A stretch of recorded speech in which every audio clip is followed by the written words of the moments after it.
Hi guys tan ടടാങ്. ഇന്ന് ഞാൻ വന്നിരിക്കുന്ന സാധനം എന്താണ്? ഇത് ഗ്രീൻ ആപ്പിൾ ആണെന്ന് ആരും തെറ്റിരിക്കണ്ട കേട്ടോ. ഇതൊരു വേറൊരു അടിപൊളി സാധനമാണ് കേട്ടോ. എല്ലാവർക്കും അറിയാമെന്ന് വിചാരിക്കുന്നുണ്ട്. ഇതിൻ്റെ പേരാണ് ബേർ ആപ്പിൾ കേട്ടോ.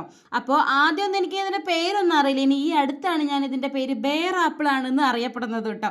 അടിപൊളി സാധനമാണ് കേട്ടോ. ഇവിടെ ഏട്ടന് ഇത് ഭയങ്കര ഇഷ്ടമാണ് കേട്ടോ. മുന്നത്തെ ഒരു വീഡിയോയിൽ ഞാൻ പറഞ്ഞിട്ടുണ്ടായിരുന്നില്ലേ എൻ്റെ ഏട്ടൻ ഒരു ഫ്രൂട്ട്സ് ഭ്രാന്തനാണെന്ന്.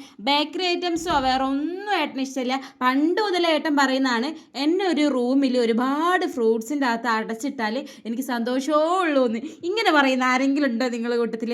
എൻ്റെ ഏട്ടന് ഭയങ്കര ഫ്രൂട്ട്സ് എന്ന് വെച്ചാൽ ജീവനാണ് കേട്ടോ. അതുകൊണ്ട് തന്നെ രണ്ട് ദിവസം കൂടുമ്പോൾ തന്നെ ഏട്ടൻ ഫ്രൂട്ട്സൊക്കെ തീർക്കുകയും ചെയ്യും, വാങ്ങിക്കുകയും ചെയ്യും കേട്ടോ. അപ്പോൾ ഇപ്രാവശ്യം ഏട്ടൻ കൊണ്ടുവന്നത് എന്താണെന്ന് അറിയുക ഗൈസ്? നല്ല അടിപൊളി ബേർ ആപ്പിൾ ആണ് കേട്ടോ. ഞാൻ പച്ചക്കളറുള്ള സാധനം എന്നാണ് കേട്ടോ ഇതിന് പറയുക. നല്ല സുഖമാണ്, ഇത് നല്ല മധുരം ഉണ്ട് കേട്ടോ. അപ്പോൾ അതിൻ്റെ ഒരു ടൈപ്പ് നോക്കി എടുത്തു കഴിഞ്ഞാൽ അടിപൊളിയാണ് കേട്ടോ. അപ്പോൾ നിങ്ങൾക്ക് ഇത് ഇഷ്ടമാണെങ്കിൽ കമൻറ്റ് ചെയ്യൂ.